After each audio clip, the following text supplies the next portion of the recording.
everyone, and welcome to another episode of the RIP Tour podcast. I'm your tour guide, Ash, and today we are talking all about Scarezone week. Second year in a row where we got Scarezones for the entire duration of the week, so we'll go over that.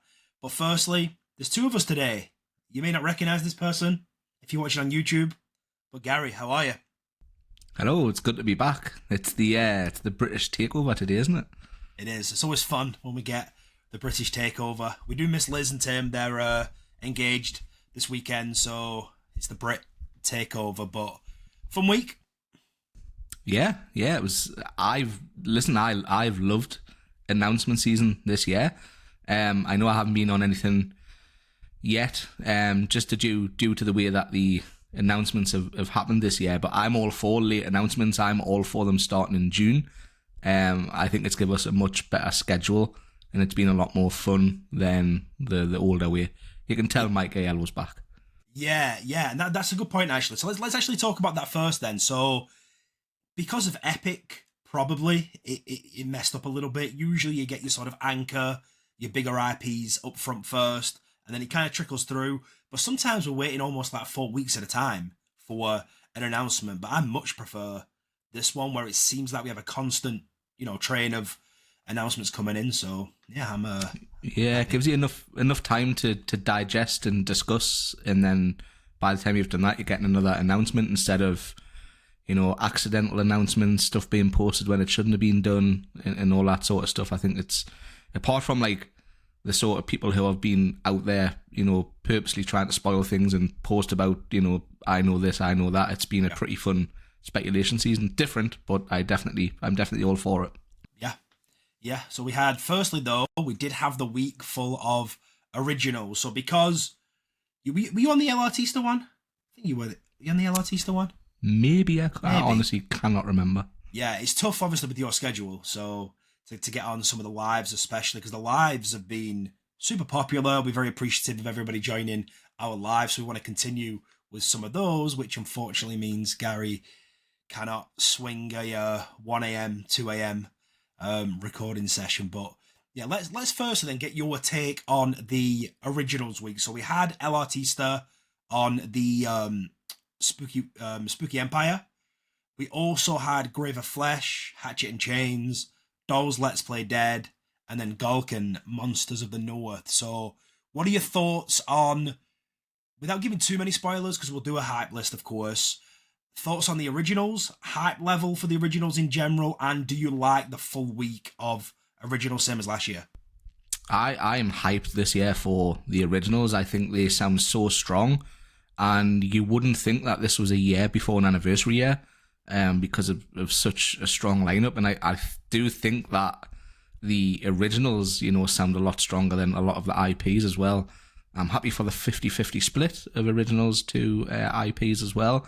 But the originals sound brilliant, and without giving too much away and spoiling the hype list, I'm very excited to talk about some of these originals.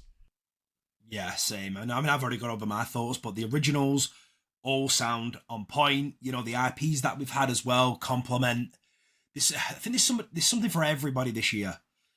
With these originals and IPs that are coming, I think there's something for everything. But let's get into what we're here for. Let's get into Scarezone week.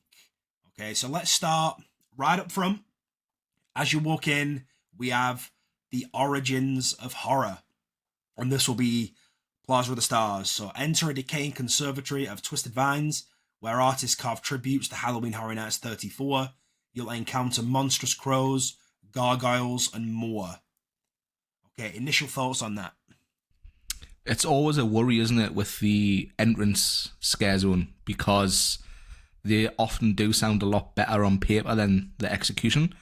Sure. But I'm hopeful this year because of what Laura Sauls said at the UK media event. She said it's going to be a lot more immersive this year. There's going to be more scare actors. There's going to be more props and more sets in the streets.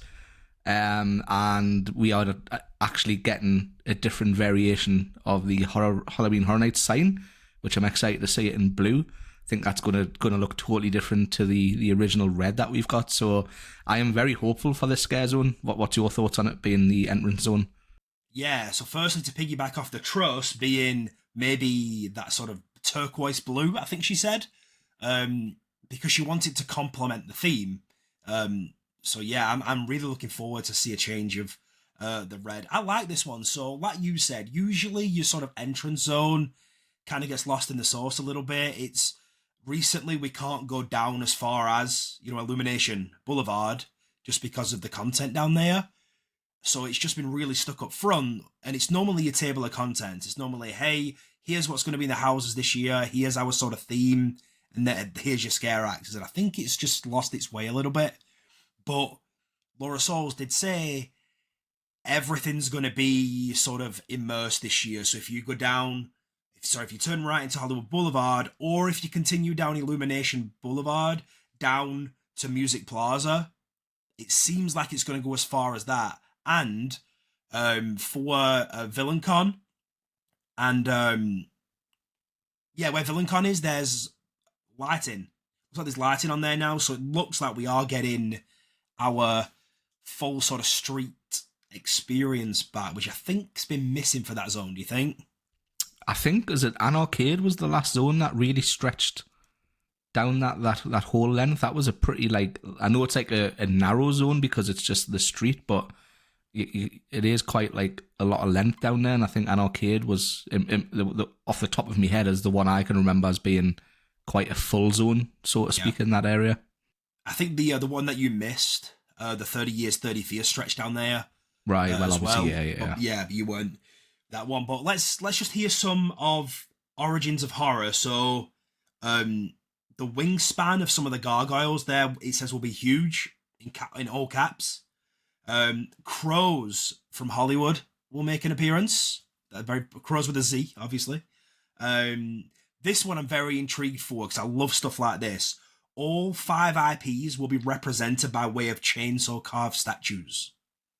So I'm trying to think the last time we had that sort of entrance zone where everything, I think the Harvest, right? Harvest had a lot of the IPs in there, remember?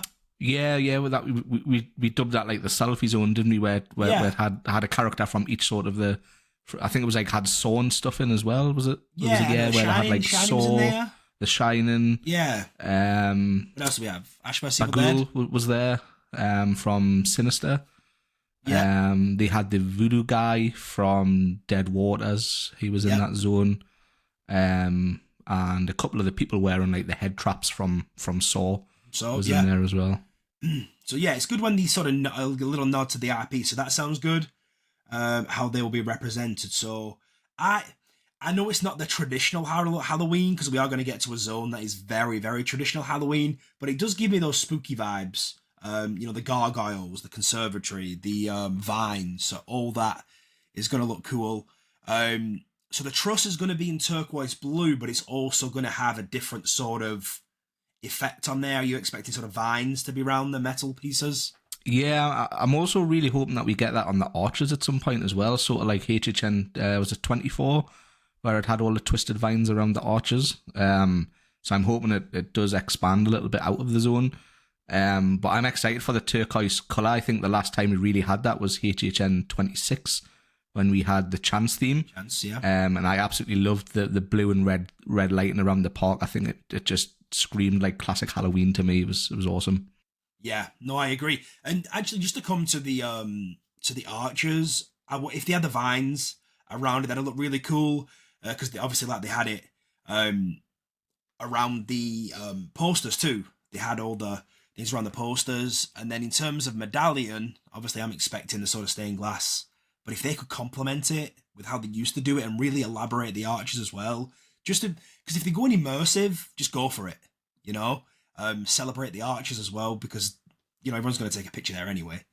I really hope if they do the stained glass, so they actually do it transparent and not just like a picture on a board. How cool would that be if you could see the light shining through it? I think that would add such more effect. Yeah, and I think that'd be so. I mean, I'm saying it's easy. It's not easy for me. I'm just saying for somebody of in their field, that should be straightforward to make sort of, because it would be like plexiglass or plastic. It ain't going to be glass because we have hurricanes, Yeah. So if they could do something sort of transparent for that, that'd be super cool. All right, Origins of Horror. Any last thoughts? No, just excited to see the theming. We've got the conservatory and the vines, and there's nothing more spooky than a theme like that in my eyes. Yeah. All right, cool. Let's go in and let's take a right. Let's go down Hollywood Boulevard, which, in my opinion, has housed some of the better scare zones of recent past. Anyway, I didn't mind. What did we have last year? Demon Queens. We had Demon Queens didn't win last year. I thought Dark Zodiac was fine. Graveyard was great. Eddie's Revenge was best of a bad bunch. I thought Vanity Ball was cool, but usually they use a lot of stages. Those little pop-up stages with roaming scare actors. Now we have Masquerade, Dance with Death. So we've had 2 Masquerade zones before. We had Masquerade Unstitched, Halloween Horror Nights 24, which was really cool. They had the chandelier in the middle. They had the sort of skulls in wax. That was really cool too. And Horror Comes Home, Halloween Horror Nights 16, Sweet 16. We also had Blood Masquerade. So they've used this theme and it's worked. So what are your initial thoughts on Masquerade Dance with Death? So like you say, they've had this theme for a while in past events. This sort of makes me think it's mixed with, can you remember Festival of the Deadliest? Yeah. They had all like the candles on the stages, and that sort of thing. So I'm really hoping we get to see like the big stage again with the candles all the way around it with all the skulls and that sort of thing. And then throw vampires in as well. So it is a big area to fill. So, with what they said at the press event, I am expecting to see some pretty big set pieces in this area. Yeah, and I apologise, I didn't go over the description. So you're invited to a masquerade ball where bloodthirsty vampires lurk behind ornate disguises. When their masks fall, you'll become their prey. I think what you said in terms of the sets are going to look good, but you know what's going to be amazing in here, guaranteed, is costuming. The costuming is going to be phenomenal in here. Absolutely guaranteed. Are you looking forward to this one? I know I don't spoil your heart, Liz, but I'm just curious because I know vampires is a little played out in terms of the scare zone, so I'm just wondering where you're at with that. I think it sounds a little bit more played out because we've had vamp across the ages for so long. There's so many things you can actually do with vampires, so they might take a totally different take on what style of vampire it is. I am excited for this zone because I don't know if you've noticed, but the lighting package in the Hollywood area seems to be on point all the time. Mm-hmm. So they do have some pretty wild lighting effect. Demon Queens had a little sort of thing every 15 minutes where the lighting went crazy, so I'm hoping we get to see that again paired with some really good vampire costumes.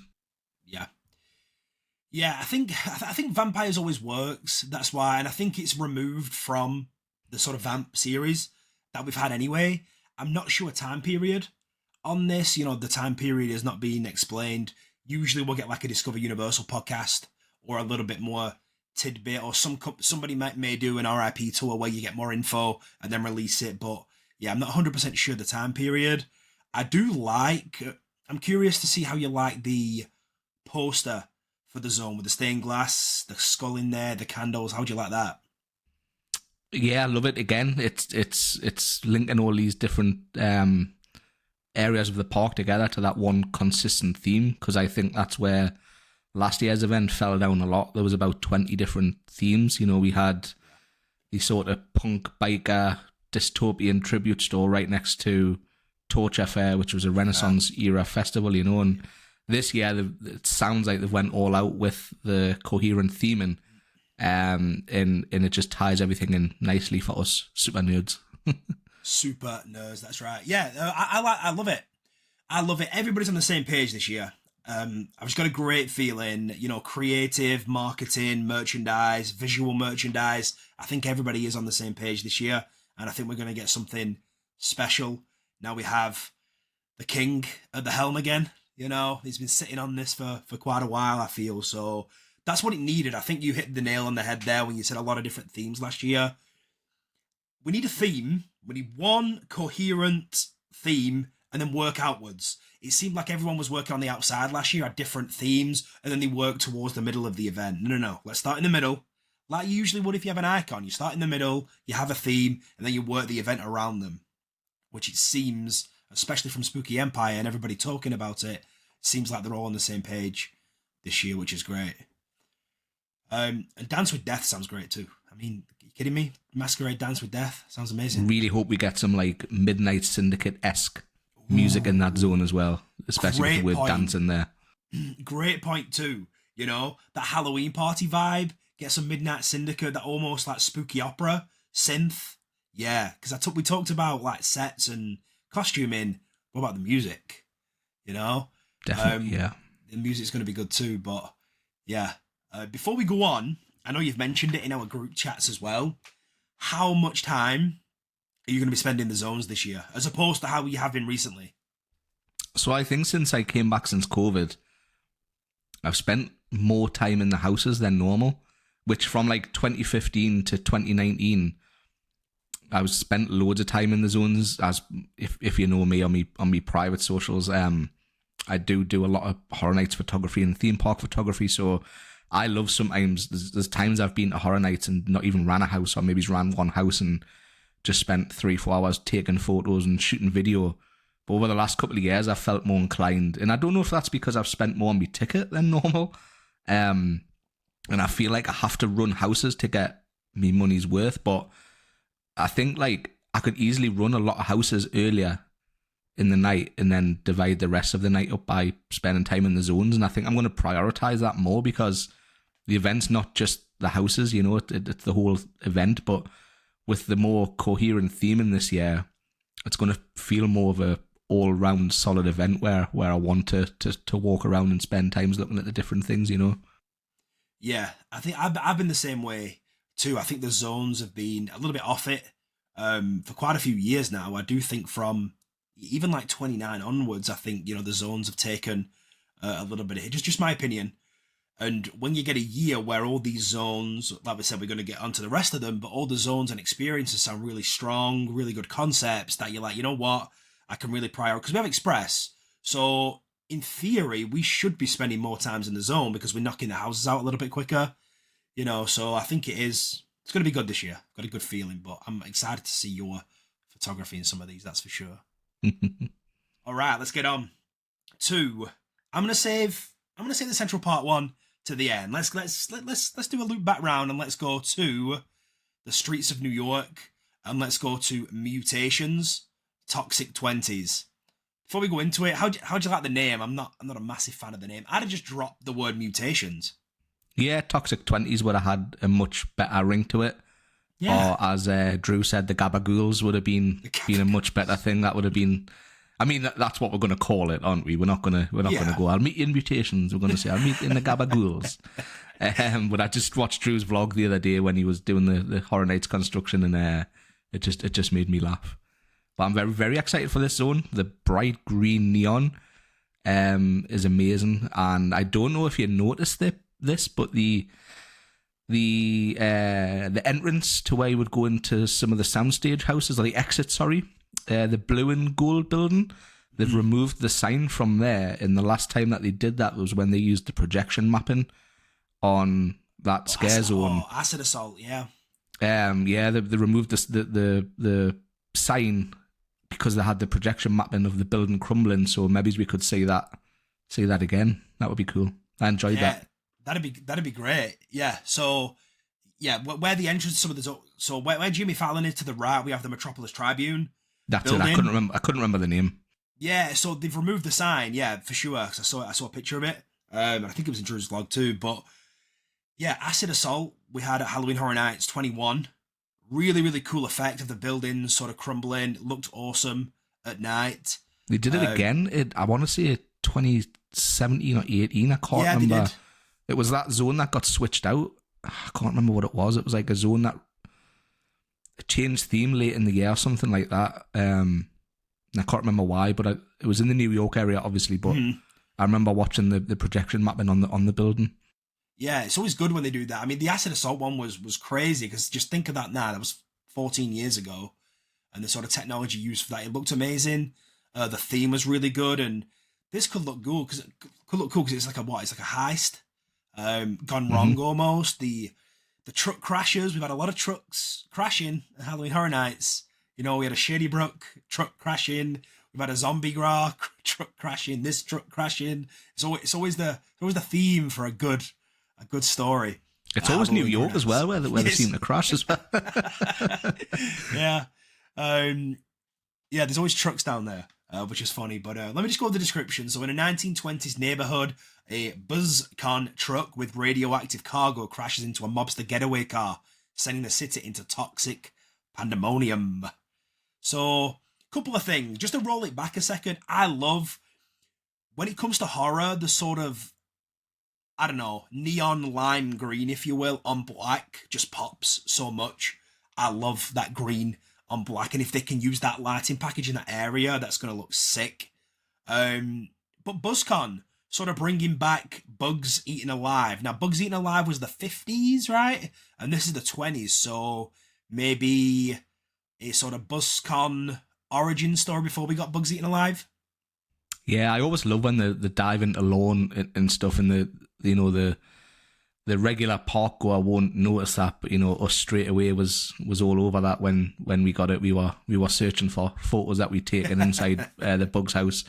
I love it when they tie stuff together. And you're right as well. The neon green looks amazing on black, so I really hope we get some bright neon green lights in that New York area. And I'm going to guess, because I've done it before, where the some of the shirts that they sell are obviously blacklit reflective, so I think that'll look sick as well in that area. That'll look really cool. Completely agree. So I assume the radioactive cargo is maybe the green exterminator, probably. Yeah. Mm-hmm. The bottles, and that's obviously going to rye in New York, but this is going to be good. I'm expecting a lot of sort of props. I know there's the taxi in there already, the yellow cab that got moved to there a long time ago. I don't know if it's got anything to do with the zone, but getaway cars being in there. I think obviously the makeup artists are going to have a field day with this zone. Do you think? Yeah, we know as well that they do have like sort of that era car as well. I think we've seen it around before. Around where they can make a car look like that. But again, I think we're going to see some, old school, I don't want to say Peaky Blinders because it's the wrong sort of country, but that sort of era with the Tommy guns. Yeah. And I think we're going to see hopefully different stages of the mutations. I think maybe we'll see, a couple of people who are in the early stages, and then we hopefully see people who are like fully turned. And then we'll see like the victims sort of thing. So I think it's going to make for a good zone. And it's a big area as well, so sometimes that hinders it as well because of how big it is. Some of the props sort of get lost, but again, if they're going down this immersive theme and more props, I think hopefully it's going to be a jam-packed area. Yeah, and you know what? I always say what makes a good zone in New York, and we've talked about this a lot. You have to have a lot going on. So The Purge, for example, is a perfect example of using all the space successfully. We've had The Purge twice in there. I even think 25, Psychoscarapy Unleashed, and even Survive or Die. I know it wasn't everybody's favourite zone, but there was a lot going on in the zone. I think they have to utilise all of New York effectively to make it work.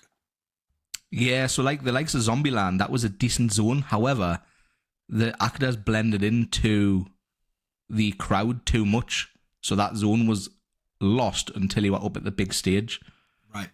You would walk around, especially at night time when it was dark, you wouldn't know who was a scare actor and who was not. In a lot of the action, you would only really notice up near the stage. So I think you do need more props, sort of down towards the Starbucks area as well to help fill that area up. Yeah. Even The Purge, they had almost like mini shows everywhere, sort of, going on. I know The Purge gets a lot of hate for being The Purge, but it's easily in one of the top 5 scare zones for me, just because of how zones for sure, because of how authentic and how detailed, and it was just wild. You couldn't do that now. I watched the vlog on it the other day actually, where they did where they captured the girl in the truck with the motorbikes. You would never see motorbikes now in a zone, which is sad to see, but it's a testament to how well the events moved on. Yeah, no, completely agree. One thing I want to go over this as well. Maybe they wouldn't be able to, just because of how big the area is, but we've talked about it before, those have the lights close to the ground, green, and have the fog lay over it, so it's almost toxic that you're walking with. They've done it before, and they should have a swamp. But Yeah, I really wanted that with Swamp, and I thought that's what we were going to get, but we didn't. Maybe it's classed as health and safety or something for trip hazards, but that would be such an easy, cool effect. We have seen it at other haunts as well, where they've done that, and it's such a cool effect. yeah, because like I said, if you want that immersion, give me that I'm walking through toxic waste. Doesn't need to be the whole zone. It could be an area of it where it's spilled out. Where it's spilled out onto the street, the truck. Just have it around the area. But Even behind, behind a barricade or something, use it as a prop with the lasers and the fog. Just give us something toxic. Yeah, anything toxic. All right, I saved this one for last. I know we're going to go over a couple of street experiences, but I saved this one for last because this is just me and you, I think, to a T. So this is Central Park area, the Cat Lady of Crooked Lane. So I'm just going to read the description. Is there a description? Here we go. Travel down a spooky winding path to a mysterious home where trick-or-treaters are transformed into feral felines. Be careful or you'll be next. Okay. So firstly, this was one of the B-movie posters in Slaughter Cinema 2. Okay? Before we go into the zone, do you like they take things from Slaughter and make into their own original sort of zone? I love it because when you walk through the Slaughter Cinemas, as well as enjoying the house, you're always looking as to what could they use next. But there's so much content in those houses that you can't possibly remember all of it. So they could drop something that would take you a little while to notice, or a watch back of a run through just to notice it. But that is such a niche thing for them to use, that walking through that house, I don't think you would ever expect this to be one of the things that they would pick to use, Yeah. Yeah, it just goes to show now, with that poster, when you initially saw the poster, what are your thoughts there with the pumpkins and the house and the sort of trick-or-treaters? It just reminded me straight away of the trick-or-treat zone in Central Park, minus the characters. I mean, not all the characters, because there was a lot of trick-or-treaters in the trick-or-treat zone. So I think we're obviously going to get something very similar, obviously not with Sam Hain, but I can't wait to see the pumpkins back in the trees again. It's been a long time coming. They're a fan favourite. I want that zone to be, loads of orange lights coming through the trees. I want the dark winding path of Central Park with trick-or-treaters scaring us. I just cannot wait for this vintage Halloween zone. Yeah.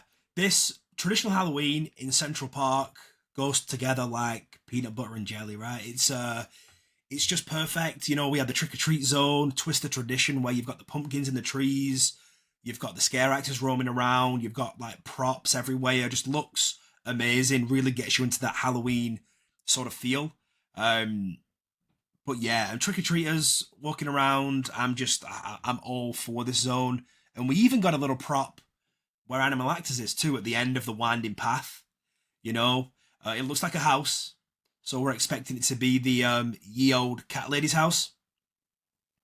Yeah, it reminds me of, I can't remember what zone it was, where they had that big church built at Twisted Tradition. Was it Twisted Traditions where they just next to the crepe stand? And that's the sort of thing I miss with Horror Nights. That they could just randomly put huge props up like that, but they do take up quite a bit of floor space, so it's something they do have to consider carefully now with the amount of guests that they get.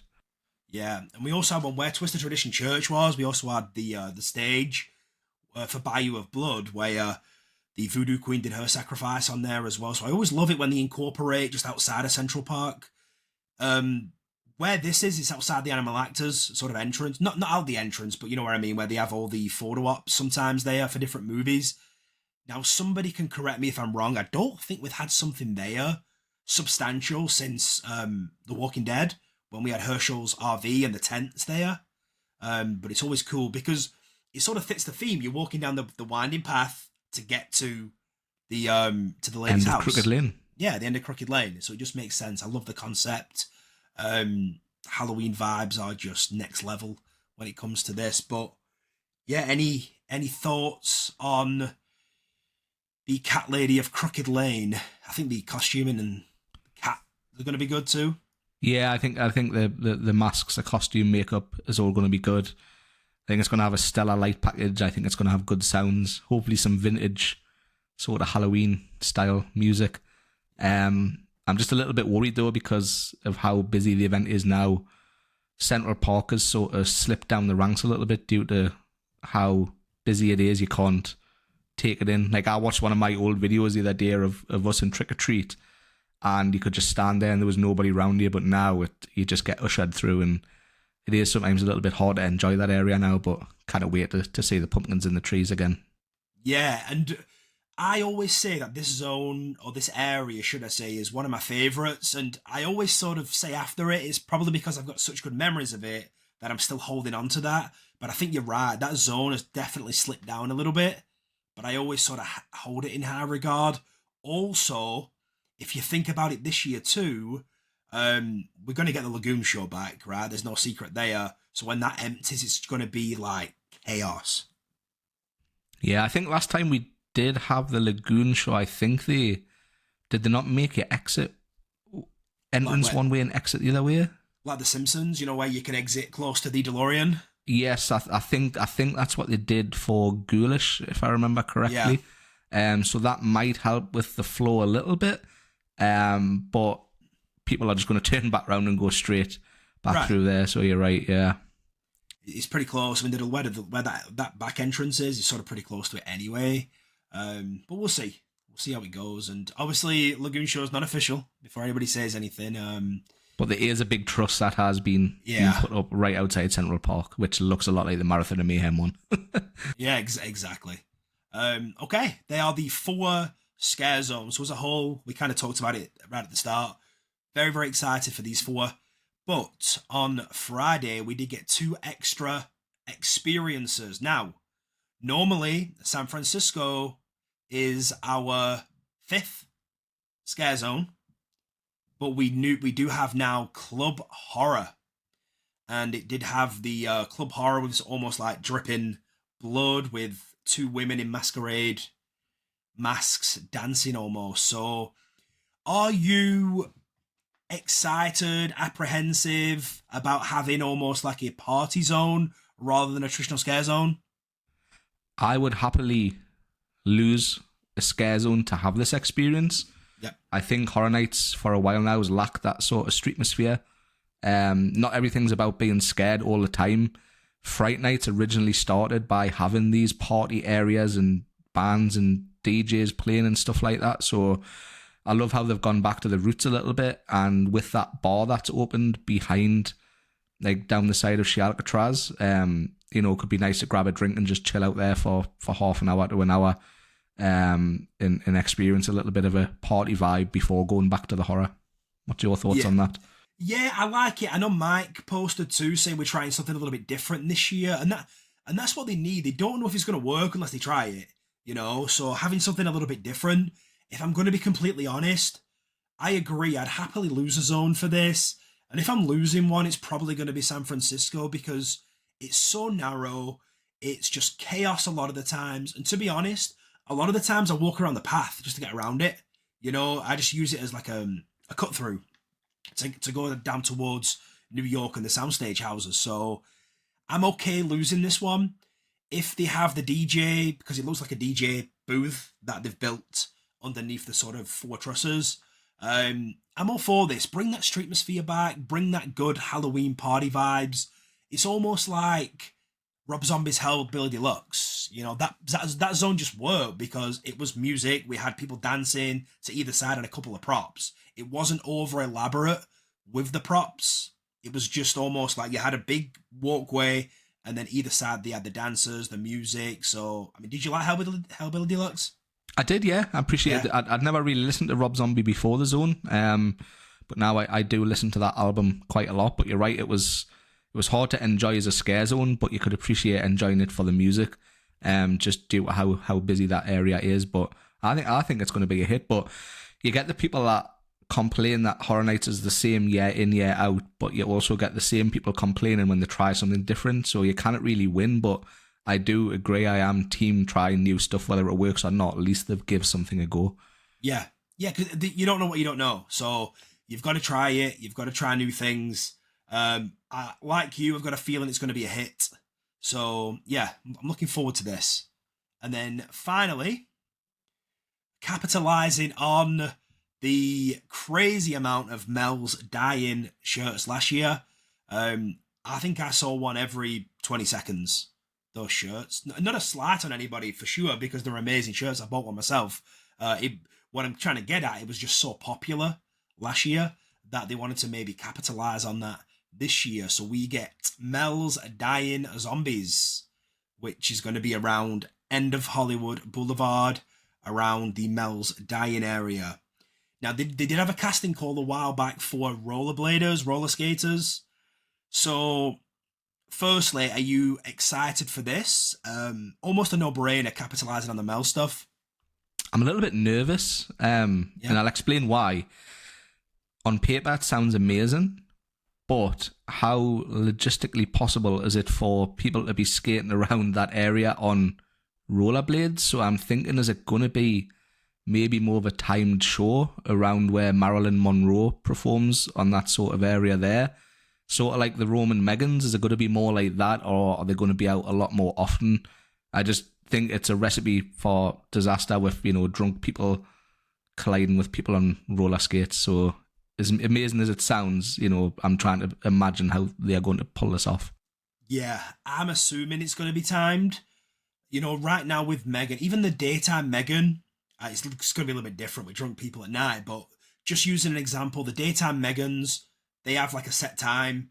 Ops are already clearing away, ready for them coming out. So once ops have sort of cleared that way, then the Megans come out, do their routine, and they'll stop for maybe 10, 15 to do selfies with people, and you'll line up to get a picture. I assume this is going to be the same, because they come, the Megans come out the parade, don't they, where down the side of horror makeup, Yeah, down the side there, and they've also used as well where Mel's is, and then Williams of Hollywood, that little gap there too. Where the UOAP big store is now, the discount store. Mm-hmm. They've used that little side there too, so I'm expecting it to be timed. It's just, I feel like it's just going to be a logistical nightmare, them rolling around just willy-nilly almost. So but I'm looking forward to this one. Like you, a little bit apprehensive of the execution of it, but again, new things I'm all for. And Mel's roller skating zombies, like, come on, sounds good, right? So, definitely cool. So street experiences covered. Anything else you want to talk about Mel's Dying Zombies and Club Horror? I hope they offer a decent, near the party zone. I hope that bar does have some decent theming, and it's not just another Fanta bar. I think that went right downhill last year when they turned everything into a one-horned bar, as opposed to the Peacock bar that they had even had better theming. So I really hope they drop this Fanta thing for this year. Yeah, that's a good point. And also Battery Park too, where they had 4 people on podiums last year. They had Miss Sweets. That was really it swapped out. Yeah, so that was a welcome addition to the bar, because previously that was just a food place. But that was a full service liquor bar. You could get any spirit you wanted there, which was good. Yeah. And because it was a 360 bar, the queues were never bad. Where when you went there for food, it was a nightmare because you had to queue up and then move to the side for the food. So that works much better as a bar, I think. And it was a nice place to chill out. And then where the podiums were below there, closer to the waterfront, they also had high tables where you could stand and have a drink, and it was a little bit quieter. So that's a nice little place to have a little break and a drink down there. Yeah, and they don't have to put any scare actors there, but the fact they had a few just on the podium, sort of enticing you to go to those specifics. They had a goblin on there, didn't they, for Goblin's Feast? And the Slaughter Cinema punk skeleton guy that had him there. Yeah, so that was good. That was good to have a little bit in there. But yeah, hopefully the bars are themed too, because like I said, they're really harping on about the immersion this year. So you think every single inch of detail of Halloween Horror Nights 34 is going to be included into this immersion. But yeah, I think that sort of wraps it up for the scare zones. Any thoughts in general before we leave on the scare zones? Just actually mega excited. I think the zones sort of get put on the back burner for us. Usually there's normally 1 or 2 standout zones, but I don't think there's a zone this year that sound bad at all.